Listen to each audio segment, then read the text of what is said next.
Hey everybody, happy Friday night, week 12, something like that, in the pandemic. And it just seems like the world's on fire. It's not enough that we have a virus running around, taking lives. Now we have this senseless killing in Minnesota. Is just horrifying. Everyone in my house who has watched the video over and over again is just horrified. And the reaction reminds me a bit of the Rodney King verdict coming down in Los Angeles. And I feel so sad for George Floyd's family and the people who cared about him. And I'm a huge fan of police officers and have worked with the Newport Beach Police Department for the last 6 months, creating a brain healthy police force, because I know these kinds of decisions come from the brain. And to watch that video and talk to many of my police friends, they're like, none of that is trained, is sanctioned, is appropriate behavior. So why do people do truly evil, insane things that damage other people? And I always think, when I'm trying to understand behavior, I always think in 4 big circles. And you've heard me talk about this before. There's a biology, there's a biological circle. So what does the perpetrator's brain look like? Low, where it's got bad impulse control? Or does it work too hard, where if things don't go the way he thinks they should go, he just can't stand it and acts out? From a racist point of view, Alvin Poussin, who was a psychiatrist at Harvard, said that racism was a mental illness. And I would just take it further. It's got all 4 of these circles involved. And there's a brain component to it. It's not an excuse. And you'll see why as I go along. Excuse me. What I've seen in the racist brain is it almost looks like it's OCD-ish, where people, their frontal lobes, when they're healthy, you have empathy. When they're healthy, you make good decisions. When they're healthy, you have forethought and judgment, impulse control, organization, planning, empathy, learning from the mistakes you make. Now, I've not evaluated the officer, but anyone who's had multiple complaints and then engages in this behavior, one would surmise he has trouble learning from the mistakes he's made. So when the frontal lobes are low, people have impulse control problems. But what I've seen in racists is they're not low, they're high. They actually work too hard. And so they end up being worried, rigid, argumentative, oppositional.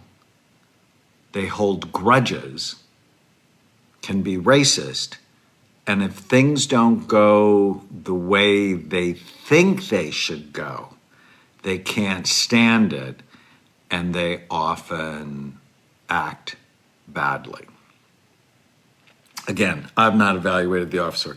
I don't know. All I saw is what I read in the news and saw on the videotape. I'm just telling you my experience over the last 40 years. So there's a biology to this. That's one circle. But there's also a psychology to this, which is how you think. It's the quality of your thoughts. It's your development. And many people who have hate or racial issues, there was modeling going on in their family. So yes, we think about the brain, but we also think about the mind and how the mind developed and what were those developmental influences. We also think about the social circle. So what's the culture of your workplace, for example? What's the culture of the other people you're working with? That kind of behavior is tolerated or it's not tolerated. What are your current stresses? And in my new book that I'm working on called Your Brain is Always Listening, Taming the Hidden Dragons from the Past that are involved in your happiness, habits, and hang-ups. I talk about the ancestral dragon. And to me, it's actually the most interesting dragon of all because they breathe fire on your emotional brain, but it's not your pain. It's a pain from your mom or pain from your dad. It's unresolved issues from your grandparents, from your great-grandparents. And I think the rage we are seeing in America tonight is the ancestral dragon with all this pain pent up for literally 20 generations. And people are just saying they had enough. So it's not just what we saw, although what we saw was horrible. It's what we saw on top of the pain for generations that are actually stored in the genes of African Americans. And all of us should just be horrified. And I know many of you are. And there's also, so there's a biological piece, a psychological piece, a social piece, and there's also a spiritual piece that most psychiatrists never talk about. Most psychiatrists, they're not going to talk about God because somehow that makes them nervous. But the spiritual piece is, why do you care? Why are you on the planet? What's your deepest sense of meaning and purpose? And if you're here to make a difference in the lives of others, you're not going to act the way we saw that police officer act. If you really are in touch with meaning and purpose, meaning and purpose isn't I have power over you. That's not healthy, it's sick. And getting people well involves optimizing their brain. We talk about that a lot. Optimizing their mind. Talk about that a lot. Their relationships and their spiritual lives, which is, I think of it in the form of a cross. It's your relationship with God as you understand God, with the planet, with your past. So for me, it's my dad and my grandfather, and the future, which are my grandbabies, and it's the future of the work we do at Amen Clinics. So no matter what issue you're having, always trying to optimize those 4 circles is absolutely essential. And Kelly asks, well, what if you have too much empathy? Sometimes that can be a problem because then you won't make decisions that are good for you. They're actually people. Judy Orloff is a friend of mine. She's an empath where she can feel too much. And if she's around other people, it drains her so much. So this ancestral dragon is so interesting. Now, during the pandemic, everyone is feeling anxious, scared, stressed, traumatized. But did you know that some of these feelings aren't from this time, that they're from another time, which is why I think the riots are raging. So again, I call these ancestral dragons. They're not yours. They belong to other people. But they still breathe fire on your emotional brain and can cause you to be sad and anxious and stressed. Most people don't know that fear can actually be passed down through generations. So you may be afraid of something and have absolutely no idea why you're afraid. There's this great study from Emory University that talks about that, where they took mice and made them afraid of the scent of cherry blossoms. So every time they would spritz the scent of cherry blossoms in the air, they would give the rats a mild shock. And pretty soon, just the scent caused the mice to act in very anxious ways. It's Pavlovian. It's what Pavlov did by ringing the bell and getting the dogs to salivate.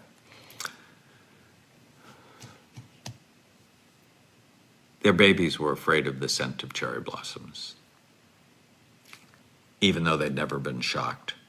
Their grandbabies were afraid of the scent of cherry blossoms, even though they had never been shocked. That anxiety, that fear had changed the genes in those mice, causing further generations to actually hold their anxiety. So this is part of a new field called epigenetics. You know, when I was in medical school, you're like, you inherited this gene or that gene made you vulnerable to this or that illness. And we learned that's actually wrong, that what happens to us actually increases or decreases the expression of certain genes. So your habits, your experiences turn on or off certain genes, making illnesses more or less likely in you and in your babies and grandbabies. So someone asks if racism had a genetic component. And what I believe is it has an epigenetic component. And I've been horrified. My ancestors came from the Middle East, what is now Lebanon and Palestine and Israel. And I am always horrified by the nonstop conflict and stress and anger and hatred, because it becomes imprinted on the genes. I mean, just imagine growing up during civil war in Syria for a developing boy or a developing girl. It changed their parents' genes. Their genes are chronically stressed. So we'll get to that. So epigenetics is the study of changes in gene expression that are passed down from one generation to the next. So I write about this in The End of Mental Illness, and people who've been listening to me know I use this mnemonic, bright minds. If you want to keep your brain healthy or rescue it if it's headed to the dark place, you have to prevent or treat the 11 major risk factors that steal your mind. Bright minds, well, the G is genetics.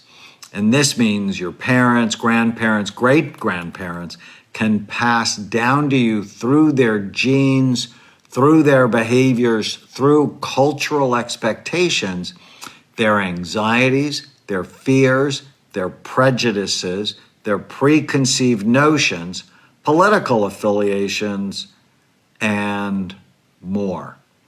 And stress from prior generations or having a family member with a mental health issue puts you at higher risk for anxiety disorders, OCD, depression, bipolar disorder, schizophrenia, addictions, PTSD, memory problems.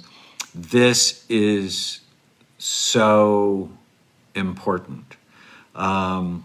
So some examples: children and grandchildren of the Holocaust have higher anxiety disorders and a higher incidence of PTSD. Just look at Native Americans. They suffered severe historical trauma with devastating losses of their people, land, and culture. This caused unresolved grief that is transmitted across generations. Compared to all other racial groups, Native Americans are at greater risk of suffering psychological distress. All of this likely led to negative coping mechanisms such as drinking, a high incidence of alcohol and drug abuse. Even more troubling, Native American teens on reservations have the highest suicide rate in the Western Hemisphere. In some places, the suicide rate of Native American teens is 10 to 19 times higher than the general population. It's as if the endless massacres against Native Americans continue to this day. Or, now with George Floyd, we're looking at what's happening in the African American community. They've endured racism and mistreatment for about 20 generations. And research shows their stress hormones, their baseline stress hormones, are different. And they're 10% more likely to experience serious psychological stress. So if you think of the riots that have taken place following the death of George Floyd, the hurt in the African American community are feeling is just intensified by these ancestral dragons. Other examples, children of the Cambodia and Rwanda genocide survivors, children of those who survived abandonment, children of parents struggling with PTSD are 3 times more likely to have PTSD themselves. 30% of kids with a parent who served in Iraq or Afghanistan and developed PTSD have similar symptoms. So people whose gene expression likely changed due to trauma, 9/11 survivors, people who've lost a loved one who died by suicide, anyone who's lived in a war zone, people who have experienced early death of a child, parent, or sibling, and yes, global pandemic survivors. I often call this pandemic squared because the next pandemic, it's actually occurring now, is a mental health pandemic. And now we're seeing if we don't manage our anxieties, if we don't manage our mental hygiene during this time, we're actually putting our children at risk. So in looking into the ancestral dragon, I found it even in my own family history. When my dad's dad was a young man, his younger brother was killed in a train accident while he was driving a car. And my grandfather never drove a car, even though he worked in a foundry in an automobile plant in Flint, Michigan. After that happened, and my mother's mother, my grandfather, my great-grandfather, Charles era, was murdered by bandits in Mexico while he was working on bringing the family to the U.S. So all of these traumas in the past could be why when I was young I was anxious and often didn't know why I was anxious. So if you have mental health issues in your family, you're more vulnerable, but genes aren't a death sentence. That's the big message I've learned. Genes aren't a death sentence. They should be a wake-up call to get healthy. Because you also pass down resilience. You pass down empathy. You pass down love. And I just think, the two most important men in my life, my grandfather and my father. My grandfather was extraordinarily loving and kind and present. And my dad worked all the time, and he was harder. In his later years, he and I were very close. But, I consciously try to take the kindness from my grandfather. And I inherited my dad's work ethic and willingness to be a maverick and step outside of the norm. You can choose. When you get conscious on the influences to those four circles, you can begin to choose how you want to be. I want the past to stop infecting the present. And so, what can you do today to lower the anger, lower the tension, lower the things that separate you from the other people in your life? It works in those four circles. So work to get your brain healthy, your mind healthy, your connections healthy, and your spiritual sense healthy. So 6 quick things to lower genetic risk and tame your ancestral dragons. 1, care about your genes and know your vulnerability. Having a genetic risk is not a death sentence. It should be a wake-up call. I know I'm vulnerable to obesity and heart disease, but I'm not fat and I don't have heart disease. So just know your vulnerability and work to prevent it. 2, learn about your ancestors. If you're afraid of something and you have no idea why, go back through your genealogy and look for clues. Talk to your parents and grandparents and learn more about the stresses in their lives. I mean, my parents both grew up during the Great Depression and they both grew up during World War II. Well, that had a lasting imprint on their genes. But my parents were also highly resilient and modeling that. But yes, I got some of that in my genes. Work to separate your ancestors' issues from your own issues. Avoid any risk factors that accelerate disease in your genes. Those are the bright minds risk factors. Engage in regular healthy habits to decrease the expression of problem-promoting genes. Those are those bright mind habits I talk about in the end of mental illness. And nutraceuticals can actually help. Multiple vitamin, omega-3 fatty acids, vitamin D, can be helpful to just give your genes the nutrients they need. So it's just not about your cells read a genetic code. They're reading an epigenetic code that is helping you be healthier or sicker. I hope this is helpful for you. What is it you can do today to create peace in your family? Think about it. Talk to you soon.